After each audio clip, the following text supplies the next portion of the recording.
M M பாவி ஸ்மரன் பாவம் தெஜந்தந்தே கலேவரம் தம் தமே வேதி கவுந்தே சதா தம் பாவ பாவிதா. சரி கிருஷ்ணா, இறக்கும் போது எல்லாரும் நினைச்சுட்டே சாக போறது கிடையாது, அப்ப என்ன ஆகும் அப்படின்னு அடுத்த கேள்வி பதில் சொல்றாரு. சரிப்பா, நீ இறக்கும் பொழுது எதை நினைத்து கொண்டு உயிரை விடுறையோ அதை நீ அடைய போற இல்லையா? எம் எம் பாவி ஸ்மரன் பாவம், நீ எதை நினைச்சுட்டு உயிரை விட்டியோ கண்டிப்பா அமைஞ்சிடும். தஜன் தந்தே கலைவரம் தம் தமே வைதி கவுந்தே, அதை மட்டும்தான் நீ அடைய போற.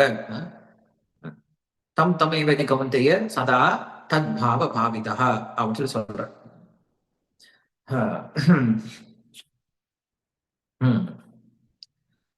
என்ன அர்த்தம் அப்படின்னா, ஒருவன் இறக்கும் பொழுது என்ன பண்றான் அப்படின்னா, பகவானை நினைக்காம வேற ஏதோ ஒரு விஷயத்தை நினைக்க ஆரம்பிக்கிறான்.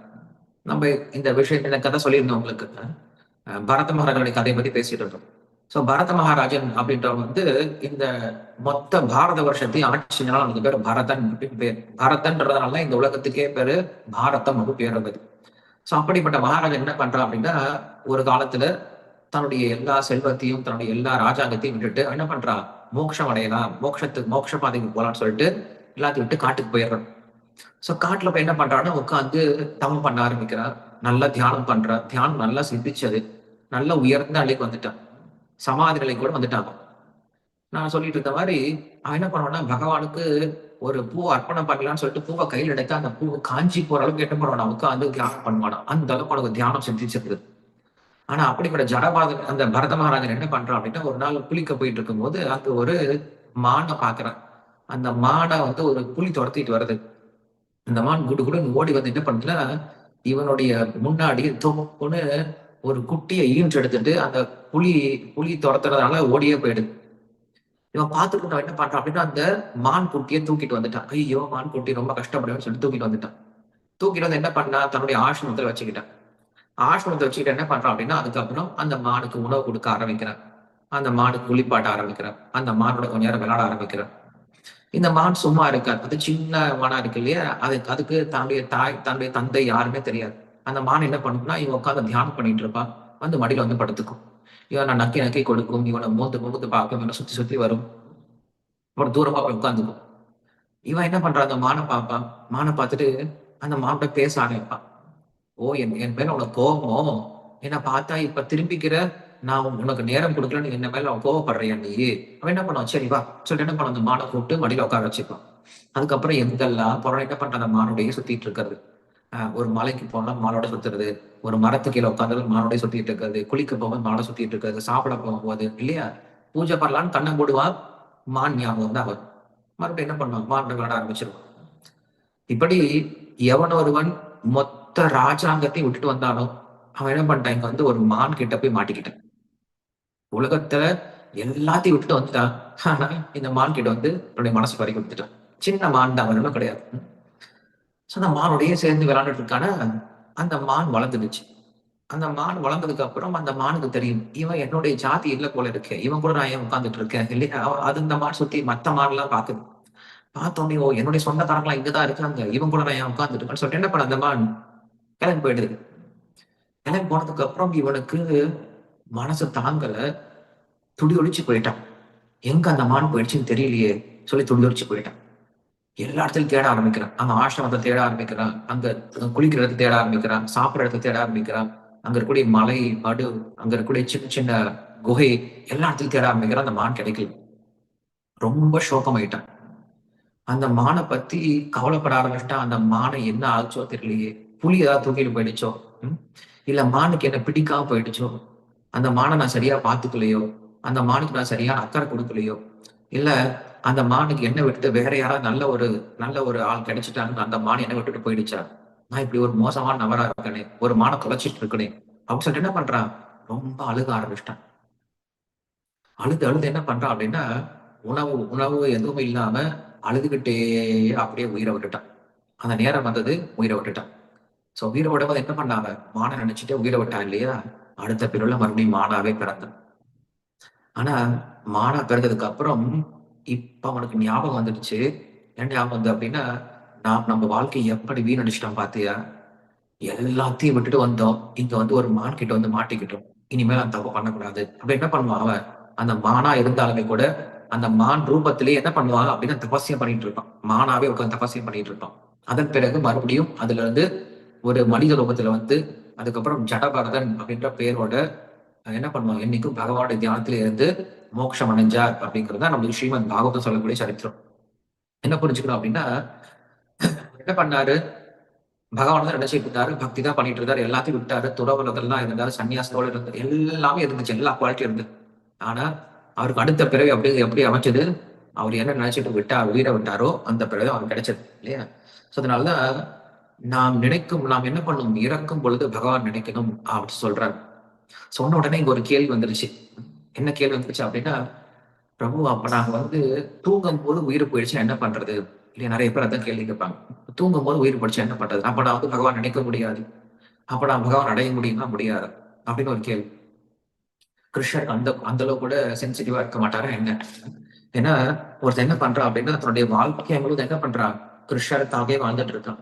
ஏன் கிருஷ்ணரே நினைச்சிட்டு இருக்கான், கிருஷ்ணருக்காகவே சேவ் பண்றான், கிருஷ்ணரை பத்தியே பேசுறான், கிருஷ்ணரை பத்தி நினைக்கிறான், கிருஷ்ணருக்காகவே ஓடுறான் ஆடுறான், கிருஷ்ணரையே பார்த்துட்டு இருக்கான், கிருஷ்ணரையே கேட்கிறான். அப்ப அவன் மனசுக்குள்ள கிருஷ்ணர் தான் இருக்கார்.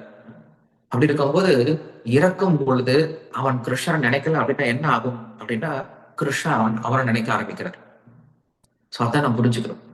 இறக்கும் பொழுது என்ன பண்றாரு அப்படின்னா, நம்மளே பார்க்கணும் இந்த உலகத்துல சாக கடந்தா அப்படின்னா நம்ம சொந்தக்காரங்களே பார்க்க வராங்களே, நம்ம எதிரிகளே நம்மளை பார்க்க வராங்கல்ல, அச்சோ போக போறான் பாவம், கடைசி நேரம் போய் பார்த்துட்டு வந்துடலாம் அப்படி என்ன பண்றாங்க, நம்ம எதிரியா இருந்தாலும் என்ன பண்றாங்க, நம்மளை பார்க்க வராங்க இல்லையா? நம்முடைய உற்ற ஆத்ம பந்து இல்லையா பகவான், பார்க்க வர மாட்டானா என்ன, கண்டிப்பா நம்மளை பார்க்க வருவார். சோ பார்க்க வராரு. அந்த பார்க்க வரும்போது என்ன பண்ணாரு, நமக்கு ஞாபகம் இல்லை அப்படின்னாலும் பகவான் நமக்கு ஞாபகத்தை கொடுத்து கொண்டு போயிடுறார். இதான் சாஸ்திரம் சொல்லுது, வாயோர் அனிலம் அமிர்தம் அதேதம் பஷ்மந்தம் ஷரீரம் ஓம் கிருதோஸ்மர கிருதம் ஸ்மர கிருதோஸ்மர கிருதம் ஸ்மர அக்னே நய சுபதா அப்படின்னு சொல்லிட்டு வேதத்துல ஒரு வாக்கியம் இருக்கு. அந்த வேத வாக்கியம் என்ன சொல்லுது அப்படின்னா, சுவாமி நான் உன்னை மறந்துட்டேன் அப்படின்னாலும் இப்ப நான் சொல்லியிருக்கேன் இல்லையா உன்னோட பேரை, மறந்துடாத, நீ என்ன மறந்துடாத அப்படின்னு சொல்லிட்டு என்ன பண்றாரு, பக்தன் இன்னைக்கே அந்த பகவான் கிட்ட சொல்லி வைக்கிறான். ஏன்னா நான் உன்னை மறந்து போலாம், ஏன்னா என்னுடைய புத்தி அப்படிங்க ரொம்ப சின்னதா இருக்கு, நான் உன்னை மறந்து போயிடலாம், ஆனா நீ என்ன மறந்துடாத, உனக்குதான் கருணை வாய்ந்தவன் அப்படின்னு பேர் இருக்கு, அதனால உன்னுடைய கருணையை நீ உபயோகப்படுத்திக்கோ இல்லையா? நான் மறந்து போறாலுமே உன்னுடைய கருணையை நீ உபயோகப்படுத்தணும் இல்லையா? அதற்கு உனக்கு ஒரு வாய்ப்பு கொடுக்குறேன், என்ன ஞாபகம் வச்சு என்ன பண்ண, நீ என்ன கூட்டிட்டு போயிடு அப்படின்னு சொல்றேன். இந்த விஷயத்துக்கு நம்ம எங்க உதாரணம் பார்க்க முடியும் அப்படின்னா, வராக புராணத்துல வராக தேவன் சொல்றார், லட்சுமி தேவி கிட்ட சொல்றாரு. எஸ், ததஸ்தம் மிரியமானம் தூ காஷ்டப்பாஷான சம்மிதம் அகம் ஸ்மராமி மத் பக்தம் நயாமி பரமாம் கதிம் அப்படின்னு சொல்றாரு. என்ன சொல்றாரு, இறக்கம் தருவாயில ஒரு மனுஷன் எப்படி இருக்கான் அப்படின்னா, காஷ்டப்பாஷான சம்மிதம் அப்படின்னா ஒரு கட்டா மாதிரி கிடக்குறான், ஒண்ணுமே தெரியல, மூச்சு பேச்சே இல்லை, அவனுக்கு எந்த ஞாபகம் அப்படி அனுப்படுத்திட்டு இருக்கான். அப்படி ஒருத்தன் படுத்துட்டு இருக்கக்கூடிய நிலைமை என்ன ஆகுது அப்படின்னா, அகம் ஸ்மராமி மத் பக்தம், நான் என்னுடைய பக்தன் நினைக்கிறேன், நயாமி பரமாம் கதி, நான் வந்து என்ன பண்றேன், என்னுடைய பக்தனை நான் வந்து கூட்டிட்டு போறேன்னு சொல்றாரு. அப்ப பகவான் நம்மள நினைக்கிறது அப்படின்னா ரொம்ப முக்கியம். இதற்கு நான் உதாரணம் சொல்லணும் அப்படின்னா பீஷ்ம தேவர் தான் சொல்லணும். பீஷ்ம தேவர் என்ன பண்ணார் அப்படின்னா, அவர் பாட்டும் போர்க்களத்துல படுத்துட்டு இருக்கார், 21 நாள் படுத்துட்டு இருக்கார், 21 நாள் போர்க்களத்துல அப்படியே அம்பு படுக்கல படுத்துட்டு இருக்கார்.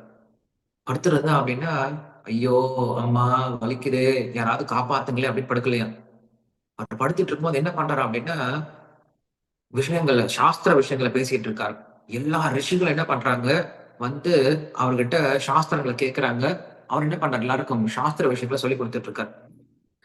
அப்படி இருக்கும்போது யுதிஷ்டிர மகாராஜன் வந்து என்ன பண்றான் அப்படின்னா, கிருஷ்ணரை பாக்குறதுக்காக வரும் பொழுது அவருடைய காவலாளி சொல்லிட்டாங்க, வெளியில உட்காருங்க கொஞ்சம் நேரம் அப்படின்னு சொல்லிட்டாங்க. ஏன் கிருஷ்ணர் பிஸியா இருக்காரு? ஆமா, என்ன பிஸியா இருக்காரு, உள்ள தியானம் பண்ணிட்டு இருக்காரு. என்னது, கிருஷ்ணர் தியானம் பண்றாரு? கிருஷ்ணர் யார் நினைச்சு தியானம் பண்ணுவாரு? நாங்க தான் கிருஷ்ணர் நினைச்சு தியானம் பண்றோம், கிருஷ்ணர் யார் நினைச்சு தியானம் பண்ணுவாரு அப்படின்னு சொல்லிட்டு ஒரே சந்தேகம். யுதிஷ்டிர மகாராஜ் உள்ள வராரு, கிருஷ்ணர் நமஸ்காரம் பண்றாரு. கிருஷ்ணர் கிட்ட யுதிஷ்டிர மகாராஜ் கேட்கிறார், கிருஷ்ணா எனக்கு ஒரு சந்தேகம், கேளுங்களேன், நீ யாரை நினைச்சு தியானம் பண்ணுவ? நாங்க தான் உன்னை நினைச்சு தியானம் பண்றோம், நீ யாரை நினைச்சு தியானம் பண்ணுவ அப்படின்னு கேட்கிறார். அப்பதான் கிருஷ்ணர் சொல்றாரு, உங்களுக்காவது நான் ஒருத்தன் தான் இருக்கேன் தியானம் பண்றதுக்கு, எனக்கோ எத்தனையோ பேர் இருக்காங்க தியானம் பண்றதுக்கு. யாரு அப்படின்னா என்னுடைய பக்தர்கள். நான் என்ன பண்ணுவேன், என்னைக்கும் என்னுடைய பக்தர்களையே தியானம் பண்ணிட்டு இருப்பேன், என்னுடைய பக்தர்களுக்கு என்ன நல்லது பண்ணலாம்னு யோசிச்சுட்டே இருப்பேன். அப்படின்னு கிருஷ்ணர் சொல்றார். ஏன்னா நேத்தியே பார்த்துருந்தோம் இல்லையா, பரமாத்மாவோட இதயத்துக்கு யார் இருக்காங்க? மகாத்மா இருக்காங்க. நாம் பரமாத்மா தியானம் பண்றோம், பரமாத்மா மகாத்மா தியானம் பண்ணிட்டு இருக்காரு இல்லையா.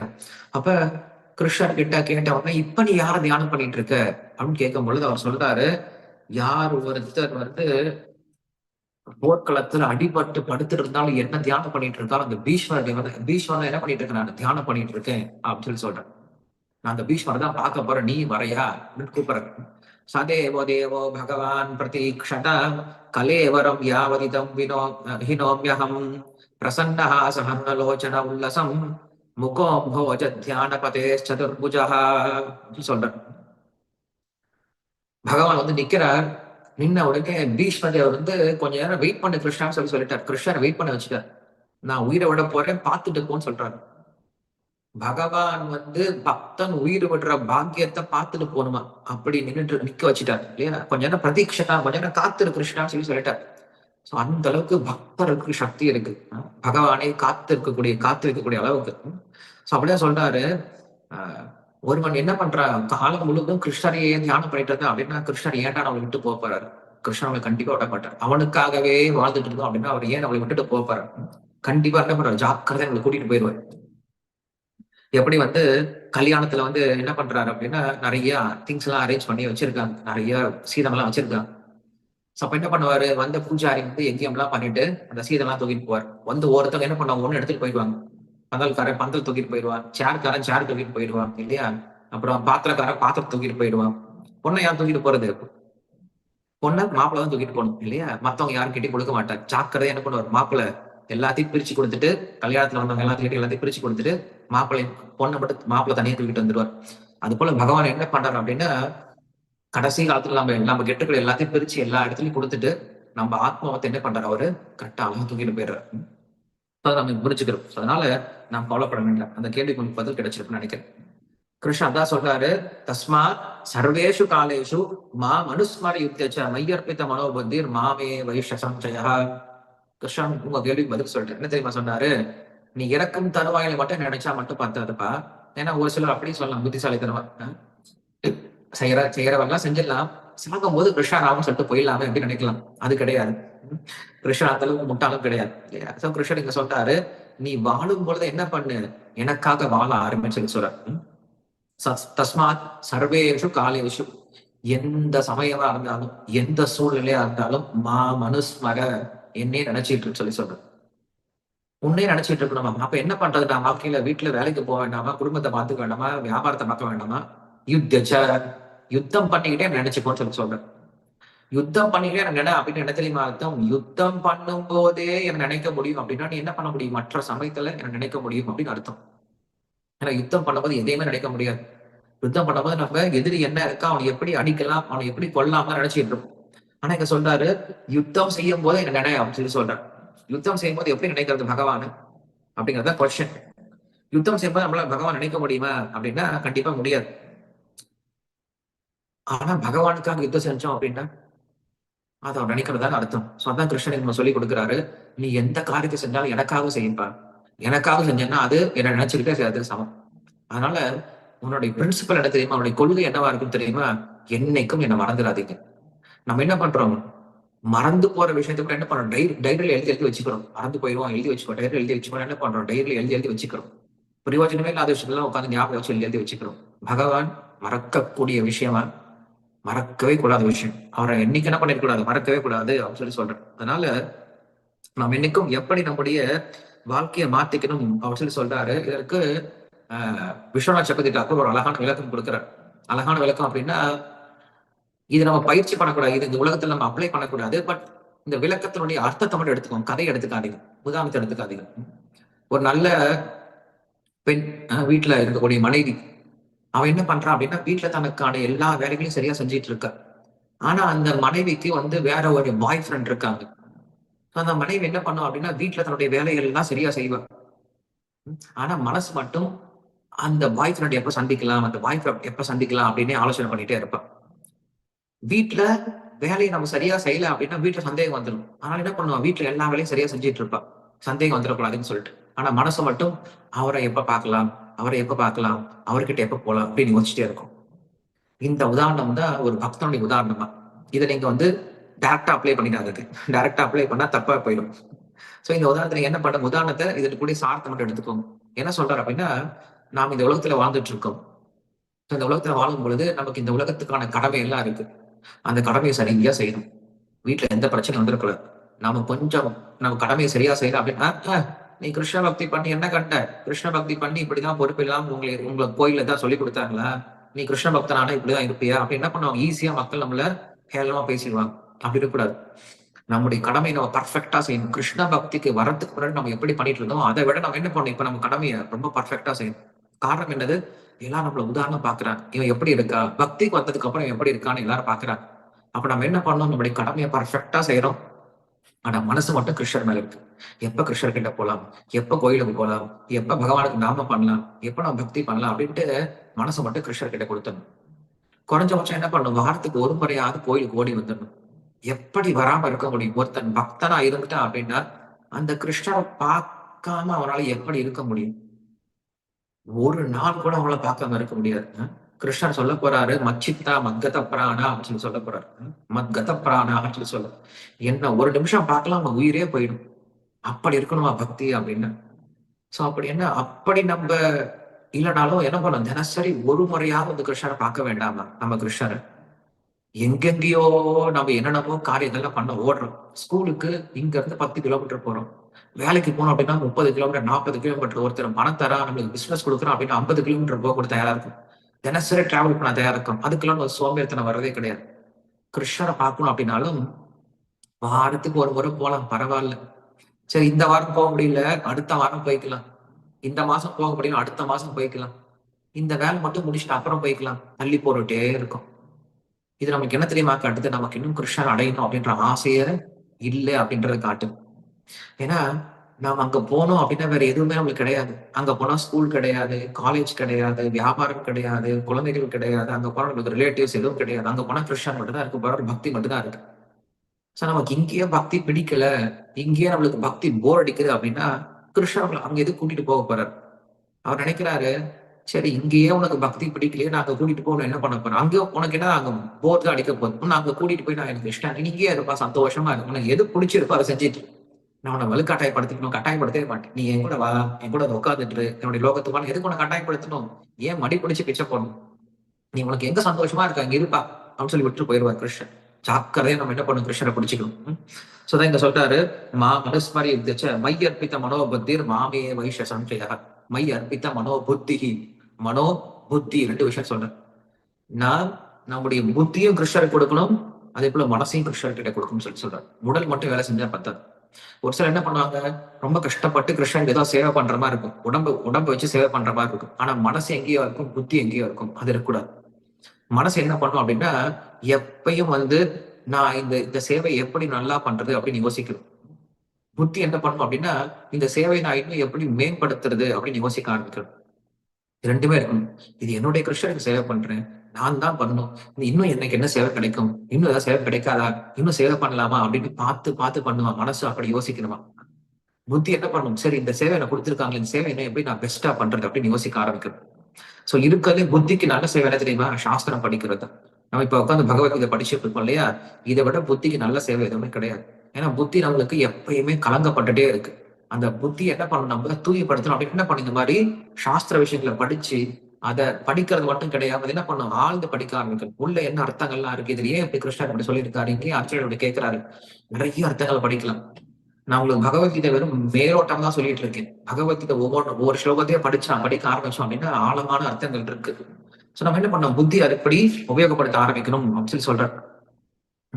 இல்லையா? கடைசி பட்சம் மனசையும் உங்களால கொடுக்க முடியல, உங்களால புத்தியும் கொடுக்க முடியல.